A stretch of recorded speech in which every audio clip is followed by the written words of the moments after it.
arrived, the Senate will come to order.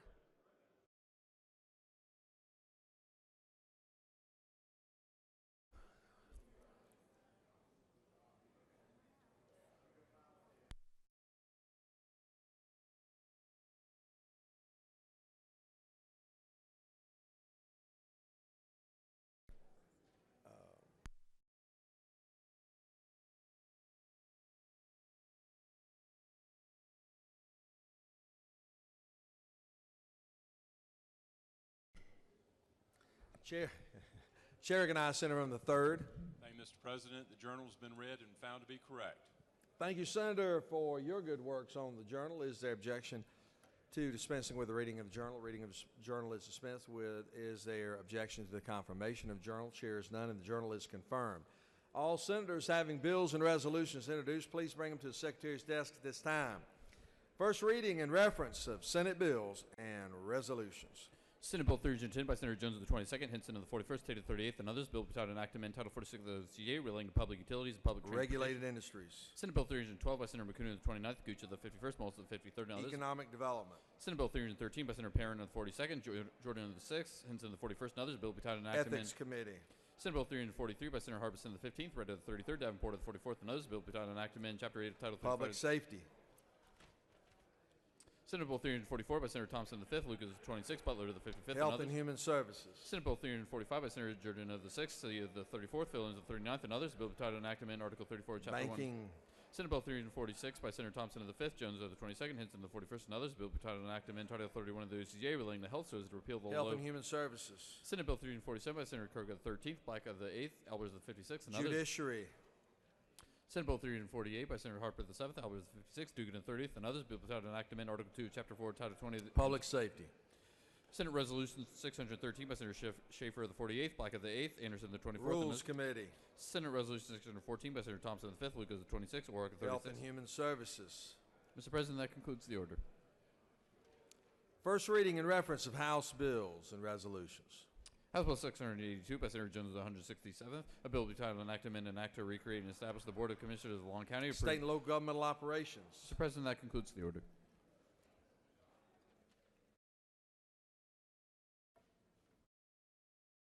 Secretary will read standing committees.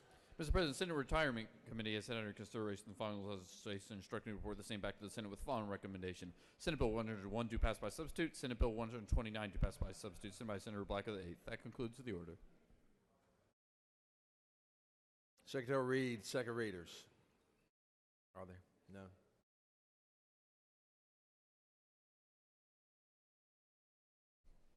Senate Bill 321 by Senator Tillery of the 19th and others. Medicaid claims, false or fraudulent, recover the maximum penalty authorized by federal law, increase civil penalties. Senate Bill 327 by Senator Albers of the 56th and others. Death investigations, medical examiners' inquiries required to be conducted, clarified. That concludes the order.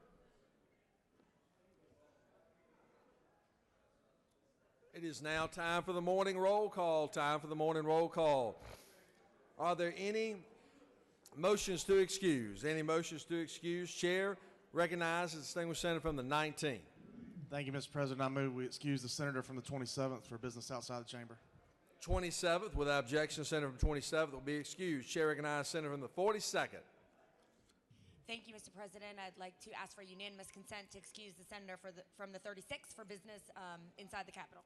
36, without objection, the senator from 36 will be excused. Chair now recognizes the senator from the 55th. Thank you, Mr. President. Good morning. Good morning. I ask unanimous consent to excuse the senator from the 5th, business outside the Capitol. 5th, without objections, senator from the 5th will be excused. Chair now recognizes the distinguished senator from Bibb County, the senator from the 18th. Thank you, Mr. President. I'd like unanimous consent to excuse the senator from the 53rd for business outside the chamber. 53rd, without objection, distinguished rules chairman will be excused. Chair now recognizes the senator from the 21st. Thank you, Mr. President. I ask for unanimous consent to excuse the senator from the 51st for our business outside the Capitol. 51st, without objection, senator from the 51st will be excused. Chair now recognizes senator from the 25th. To excuse the senator from the 28th. I tell you what, let me just do this. Let me get you to change your motion, if you would, just to suspend roll call.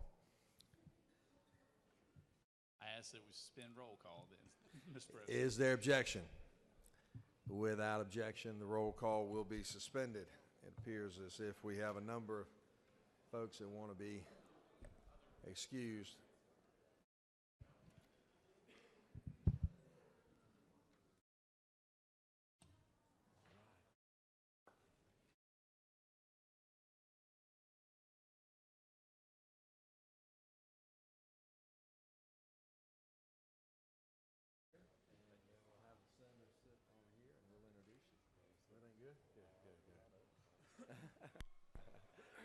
It is now time for our morning devotion, ladies and gentlemen. It is a time in which all of us look forward to, and we appreciate our pastors that travel long distances to be here with us today. Would ask that the doorkeepers please secure the chamber at this time as we prepare for our morning devotion. It is now my distinct honor to recognize and call upon the distinguished senator from the 31st to lead us in our pledge and introduce our chaplain of the day. Senator. Will you join me in the pledge to the U.S. flag? Pledge allegiance to the flag of the United States of America and to the republic for which it stands, one nation, under God, indivisible, with liberty and justice for all. And now the Georgia flag. I pledge allegiance to the Georgia flag, the principles for which it stands, wisdom, justice, and moderation.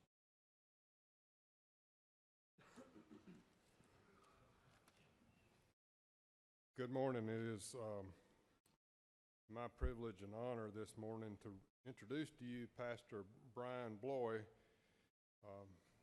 Brian is the pastor at Westridge Church, and he is joined this morning by his lovely wife, Amy, and our commission chairman from Paulding County, David Carmichael. Pastor Bloy and his wife moved to Paulding County to start Westridge Church 20 years ago. Today, Westridge Church has between 4,500 and 5,000 attendees on a regular service. Since 1998, Westridge has had a hand in helping to plant over 200 churches in North America and around the world. Westridge has also helped start several nonprofits, including Love Beyond Walls, which serves the homeless of Atlanta. And in 2008, they started a nonprofit in Burkina Faso, Africa, which has now provided over 600 freshwater wells for the people of that country and has planted over 60 churches in that country. Each December, Westridge hosts a Christmas event, Hope for Christmas, which provides toys, food, and love to over 1,500 families in Northwest Atlanta. Pastor Bloy and his wife have two sons in college, Taylor, a senior at Covenant College, and Zachary, a sophomore at Liberty University. Please lend an attentive ear to Pastor Bloy as he brings our devotion today. Thank you, Senator Heath and Lieutenant Governor and ladies and gentlemen of the Senate. It is truly an honor to be with you here today, and I want you to know I'm thankful for every one of you, and thank you for what you do for our state. And grateful to have my wife, Amy, here with us today, and our commissioner, chairman in Paulding County, and my good friend Dave Carmichael. One of the things that I've learned over nearly 30 years of being a pastor is that if you're going to invest in anything that is worthwhile, anything that has lasting impact, anything that's truly going to make a difference in this life, in your world, you're going to face some criticism. Matter of fact, I believe I can say with confidence that there's probably not a group of people that faces more criticism in today's culture than political leaders. One of my favorite leaders in the Bible, Nehemiah, is a guy who actually knew a thing or two about criticism. Nehemiah was a man that God had chosen for a huge task. We know in 586 BC, the nation of Babylon had attacked the city of Jerusalem, and they completely destroyed the city, burning down their walls and their gates, and they took several of the male citizens of Jerusalem into captivity. And nearly 141 years later, God gives a young man by the name of Nehemiah a burden for the people of Jerusalem and a vision to go back to the city of his ancestors, a city that he's never actually lived in or physically seen, gives him a burden to rebuild the walls and the gates of the city. And Nehemiah's vision was to rebuild the city of Jerusalem for the sake of the generations to come. So Nehemiah inspires the people of Jerusalem to join in the building project, and his building plan was to divide the people of the city up by families and to strategically place them at different gates and different parts of the wall so that they could work together to rebuild the gates and the walls. And there were actually 10 gates in all. And in Nehemiah chapter 4, verse 6, Nehemiah writes that the people rebuilt the walls until all of it reached about half its height, for the people worked with all their might. In other words, they were halfway finished with the project. However, halfway into the building, there were 3 men that began to hurl insults and criticism at Nehemiah and the people of Jerusalem. Their names were Sanballat, Tobiah, and Geshem. And Nehemiah tells us as the criticism grew, the builders began to get discouraged. Their strength became weak. They began to become frightened. They got their eyes off of their vision and started focusing on the size of the task. And then they became overwhelmed. And then Nehemiah tells us eventually they became paralyzed with fear and they stopped building. And our man Nehemiah then gets an invitation from 2 of these men, Sanballat and Geshem, to come down off of the wall to have a meeting with them. But Nehemiah knows that these men, they don't share his burden, they don't share his vision, they're not wanting to be part of the solution at all. They just want to create trouble and problems. Nehemiah, being a brilliant leader, knew the difference between constructive criticism and the kind of criticism that tears you down. He knew that the latter was a dream killer, is a time stealer. It'll drain the life out of you. And if you let it, it'll cause you to get your focus off that vision, off of what you're trying to build, and it'll cause you to waste precious time. So he sends a messenger down to give the men a message. And here in Nehemiah chapter 6, verse 3, he says, I'm carrying on a great project, and I cannot come down. 4 times they asked for a meeting, and 4 times Nehemiah sent the same message back down to these men. I am carrying on a great project, and I cannot come down. Ladies and gentlemen, when God has put a big task in front of you, and you have a dream and a big vision to accomplish that task, you are going to have voices that are constantly speaking to you. Voices inside this building, voices outside of this building, people who know you, people who don't know you, people who share your passion and vision for the future of the state of Georgia, and then there'll be those who just want nothing more than to hurl criticism and insults at you. And the question that you always have to answer is, will you let those voices, will you let those latter voices, will you let them stop the great work that you're trying to accomplish? Will you let them pour cold water on your passion and your vision? I want to read something to you that helps me when I'm faced with this very same question. It's from our 26th president, President Theodore Roosevelt. It's called The Man in the Arena. He says, it's not the critic who counts, not the man who points out how the strong man stumbles or where the doer of deeds could have done better. The credit belongs to the man who is actually in the arena, whose face is marred by dust and sweat and blood, who strives valiantly, who errs, who comes up short again and again, but there is no effort without error and shortcoming, but who does actually strive to do the deeds, who knows great enthusiasms, the great devotions, who spends himself in a worthy cause, who at the best knows in the end of the triumph of high achievement, and the worst, if he fails, at least fails while daring greatly, so that his place shall be with those who shall never be with those cold, timid souls who neither know victory nor defeat. And today, may you be encouraged and strengthened by those who are in the arena with you, those people who God has put in your life who love you, those who have your best in mind, those who are praying for you, those who share your burden and passion for the state of Georgia, especially the men and women who, on both sides of the aisle, who are in this building with you today. And may you always remember that God is in this arena with you, willing to give you grace and wisdom and strength and courage as you call upon him. Let us pray together. Father, I thank you for every man and woman that's been called to serve this great state, the men and women who are in the arena.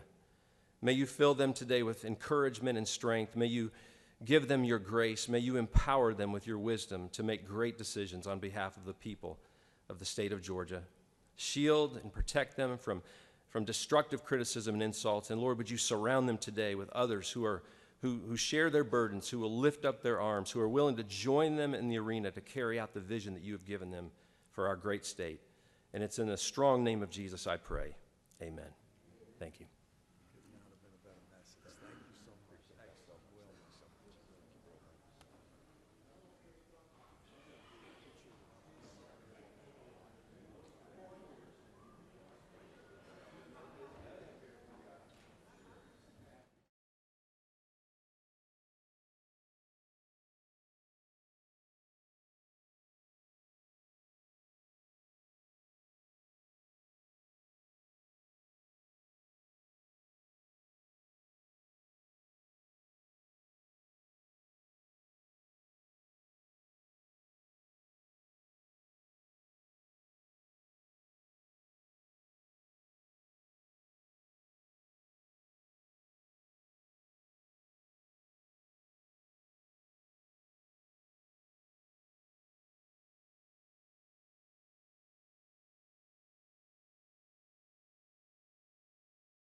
Let me have the Senate's attention for just a moment.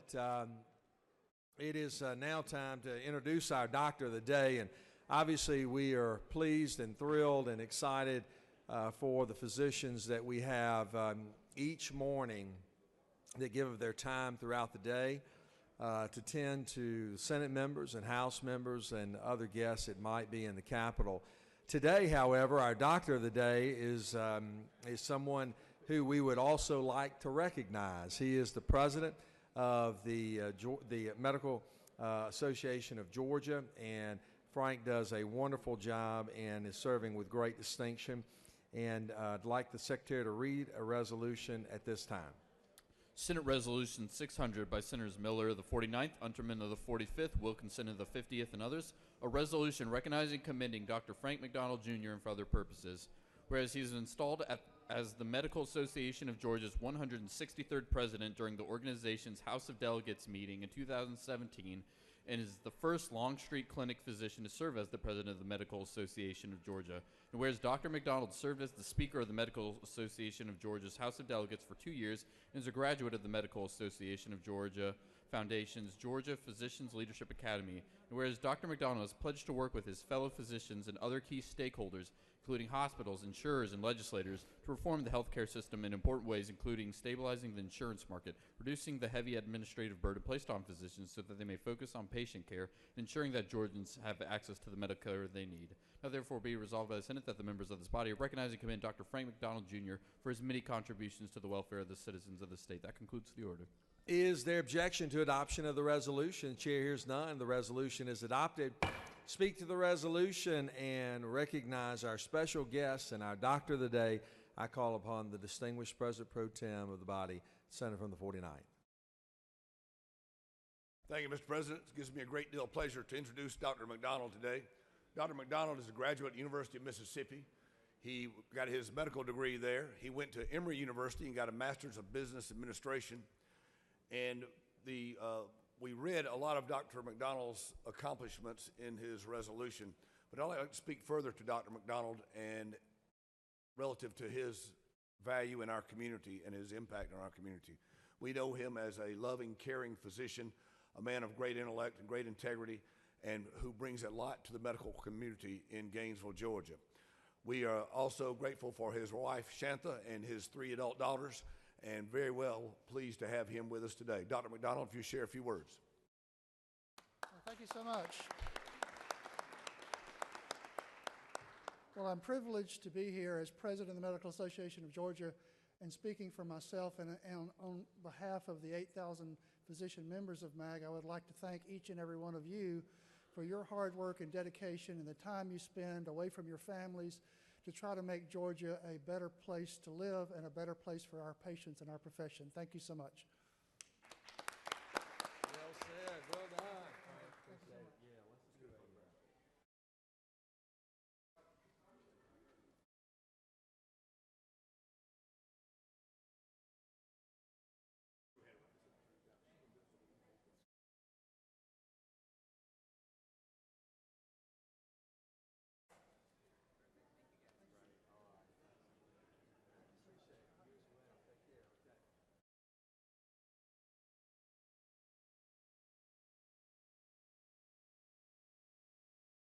We have another special group we'd like to recognize. At this time, Secretary will read a resolution. Senate Resolution 597 by Senator Unterman of the 45th, a resolution celebrating Spectrum Autism Support Group's 20-year anniversary and recognizing its provision of support, education, and resources to individuals and families impacted by autism in Georgia and for other purposes. Whereas established by 2 moms, one being Claire Deese, who founded the group and soon realized that there was an increasing need for support when over 100 people attended the first meeting in October of 1998, whereas Spectrum Incorporated in 2000, receiving nonprofit status in 2002, is now reaching the entire state of Georgia and beyond, whereas Spectrum's mission is to provide support, education, and resources for individuals and families impacted by autism, and their vision is to improve the lives of individuals and families impacted by autism. Now therefore be it resolved by the Senate that the members of this body celebrate Spectrum Autism Support Group's 20-year anniversary and recognize its provision of support, education, and resources to individuals and families impacted by autism. That concludes the order. Thank you. Is there objection to adoption of the resolution? The chair is none. The resolution is adopted. We are very, very honored to have our special guests here today and speak to the resolution and recognize our guests. It's my honor now to call upon the distinguished senator from the 45th.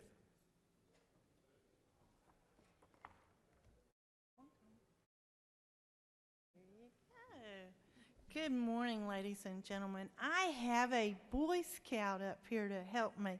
Can I get a round of applause for him?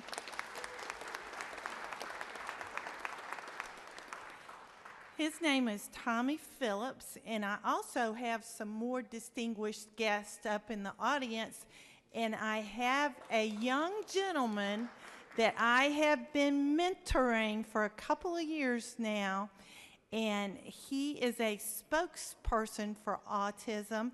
His name is Paul Silver from Gwinnett County. I am so delighted to be able to be here today and present the Spectrum Autism Support Group. And some of y'all, now listen to me, some of y'all may recognize their executive director, because she has a very, very famous brother that just happens to sit in here. But it is my pleasure to call her my friend. Claire Deese has been my friend for many, many years. And we all share a particular love of taking care of people with intellectual disabilities. All of y'all in this room know that my son suffered from a form of variation of autism, and one of my greatest pleasures is to go to the Spectrum group. And I'll never forget, a couple of years ago, we had an event at the Church of God in Lawrenceville, and I spent about a half a day with them because they do a summer program. And to see those parents who actually get respite care because they bring their kids to that summer program is one of the greatest pleasures. But to be able to be there with their children is even better. So we're very delighted to bring the autism folks here to the Capitol. Y'all stand up. Give them a round of applause. Great group. We're delighted to have y'all here today, and I'm going to let Miss Claire have just a few words. And Tommy, thank you for being such a good Boy Scout and helping me present this resolution. Thank you so much, Renee, and thank you to all of you. You know, Stacey Perry said this was my chance to roast my brother, and I said, you know, I can't do that today because he's a good brother, and I'm really proud of my brother Bill. But I'm really grateful for the relationship that I've built with Renee and for her support of Spectrum to help us in sharing the resources, support, and education we do in our community. And we're just very grateful today to have this opportunity. We're celebrating our 20th year. And so this is a big part of our celebration to be here today. So thank you for recognizing us today. Excellent. You should have roasted him like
Any senator wishing to rise on a point of personal privilege, Chair recognizes Senator from the 52nd on a point of personal privilege, or excuse me. Mr. President, I rise on a hold point. on, Senator, not yet. Yeah, you have a motion, don't you? Yeah, I'm wanting to rise on a point of a parliamentary inquiry. Oh, okay, all right. I'll get to that in a few minutes. Okay. Any senator? Chair recognizes Senator from the 45th.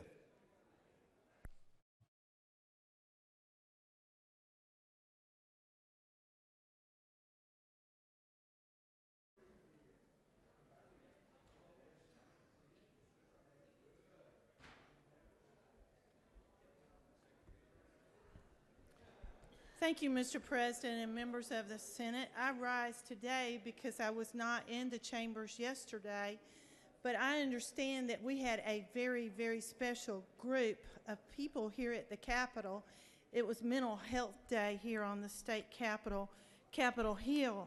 And as most of y'all know, behavioral health is one of my passions.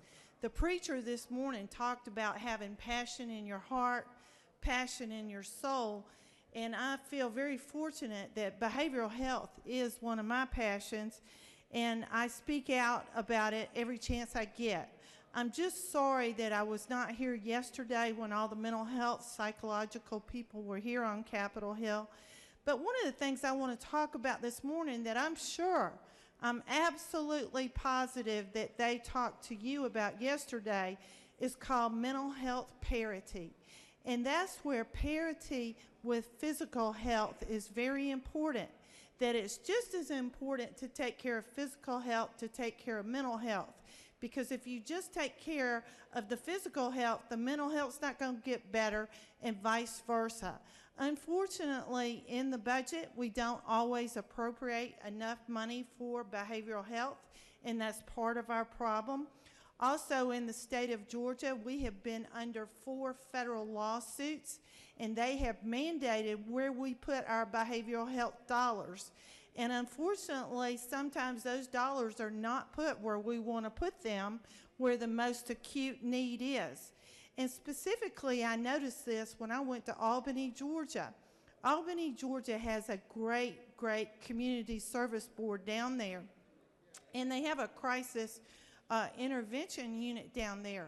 But what I noticed was in Albany, Georgia, they had over 70 beds for their crisis intervention beds. But when I come up to Gwinnett County, I'm a county of 1 million people, and I have 24 beds. And guess what? Every time I pick up the telephone and try to get someone into one of those beds in an urban area, whether it's Gwinnett County, Cobb County, Forsyth County, Cherokee County, guess what? There's no beds for those people to be able to have services. The other thing I want to talk about is narrow networks. A lot of people think that when we come to the Capitol, all we do is write laws and appropriate money. They don't understand those other 9 months of the year, we're working with our agency heads, whether it's Department of Community Health, Department of Behavioral Health, Department of Human Services. Those are the groups that I work with. But we also work with the insurance companies, we work with physicians, we work with nurses, we work with all of that composite group of people in healthcare. And one of our most important issues that we have not been able to resolve and that continues to get worse is called narrow network. And that's where you have a select group of physicians in a practice, and we want to broaden our network. And one of those things, I know the senator from the 11th has worked very diligently on this problem. It's very, very complicated because it involves medical economics and health economics. But one of the things that I have done in the past 9 months is work with groups of physicians on this particular issue. And I want to thank Dr. Indran Indrekrishnan. I know his name is hard to say, my name's hard to say. But there are a group of physicians out there that I have been working with on the issue of narrow network, and one of their main disadvantages, if you're in a solo practice or a small practice, you do not get the same reimbursement rate as if you're in a large practice. And this is because the insurance companies prefer those larger practices, and it does push down cost, but unfortunately what it does, it pushes physicians out of their practice, and they either retire or they move on or they do something else. It's a problem for all 10 million Georgians. We're committed to working on this problem. We need to keep it right here on the front table, and I intend to do so. Thank you very much, and I yield the will.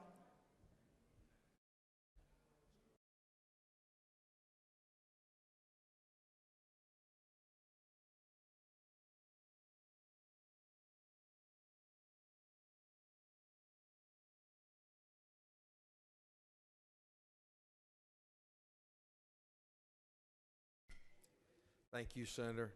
Any other senators? We have a consent calendar of privileged resolutions that are before you. Is there objection to adoption of the consent calendar of privileged resolutions? Chair hears none, and the consent calendar of privileged resolutions are therefore adopted. Are there any motions to withdraw or commit? Now, Chair recognizes the senator from the 52nd.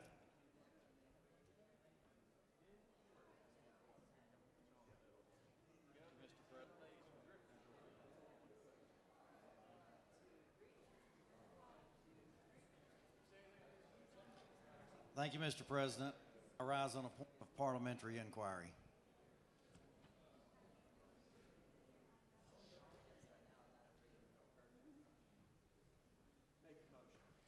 All right, Mr. President, my inquiry relates to the appointment of conferees on House Bill 205. On the last day of the 2017 session, both the House and the Senate appointed conferees on this bill. On the Senate side, you appointed the senator from the 25th, the senator from the 17th, and myself. Since then, the senator from the 17th has resigned, leaving a vacancy on the conference committee. My inquiry, Mr. President, is whether this is the appropriate time to fill that vacancy. I do think that actually the time is now. It's appropriate time to take action, and the Secretary will read the caption. House Bill 205 by Representatives Meadows of the 5th, MC of the 13th, Jaspers of the 11th, and others. A bill be titled Enactment, Article 2 of Chapter 4, Title 12 of the OCGA relating to mining and drilling so as to regulate the exploration and extraction of gas and oil in the state, to provide for a definition, provide for authority to create an oil and gas board under certain circumstances, to require the promulgation of rules and regulations related to drilling and extraction, to amend provisions relating to drilling permits and for other purposes. That concludes the order.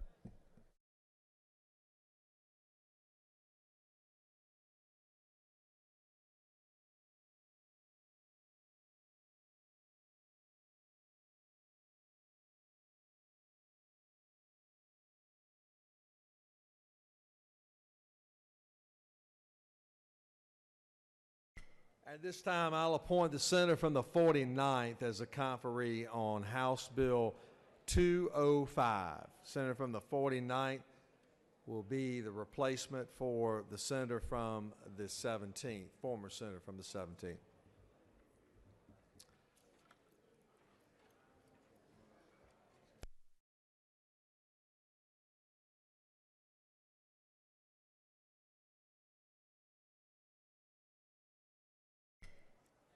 We have another special group we would like to recognize at this time, and the Secretary will read a resolution. Senate Resolution 598 by Senator Albers of the 56th, a resolution commending the Blessed Trinity Catholic High School Titans for winning the 2017 Class 4A GHSA State Football Championship and for other purposes. Whereas Blessed Trinity Catholic High School in Roswell, Georgia was opened in the year 2000.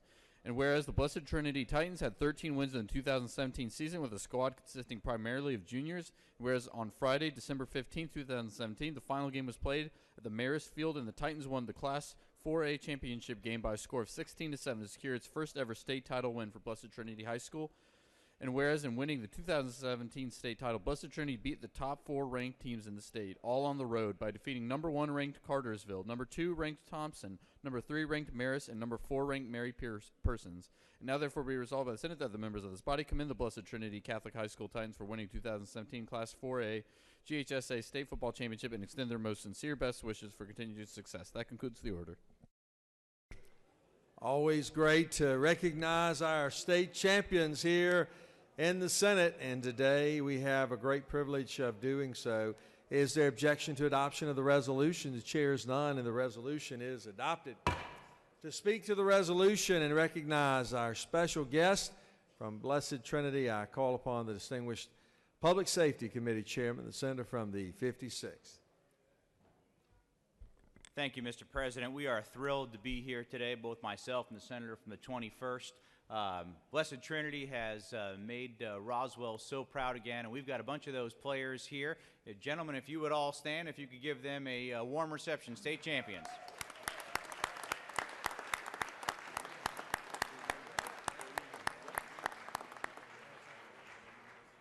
We're so very proud of them. They have made our community proud, and I'm going to ask Coach McFarland to say a few words. He is a good friend. He is a fellow Rotarian in Roswell, and he is one of the handful of coaches to win a state championship with both a public school, Roswell High School years ago, and now Blessed Trinity Private School. So we couldn't be more proud of him as well. Coach, would you please say a few words? Senator Albers and members of the Senate, we just want to say thank you on behalf of Blessed Trinity, our principal, Mr. Brian Marks, our athletic director, Mr. Ricky Turner. We're extremely proud to be here today, and thank you very much for this recognition. Thank you.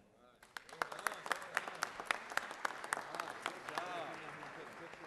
to see y'all. Appreciate it. Yeah, thank you. Good. I see you. Good. We're going to step on down here on the steps and line up, and we'll do a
That concludes the business of the day. Chair recognizes Senator from the 46th, the Majority Leader.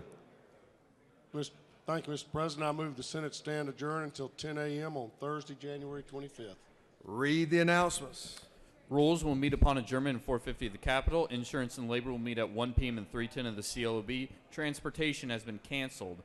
Finance will meet at 3 p.m. in Mez 1. Education and Youth has been canceled. Judiciary will meet at 4 p.m. and 307 of the CLOB. That concludes the order.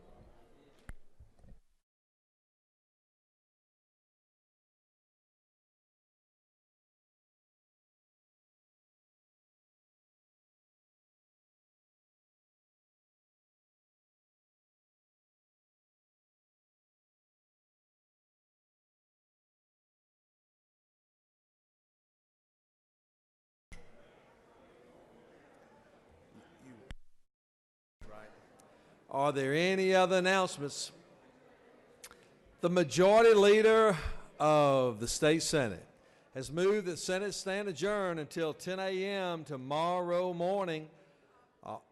All those in favor of the Majority Leader's motion will say aye. All those opposed, no. The ayes clearly have it. We stand adjourned.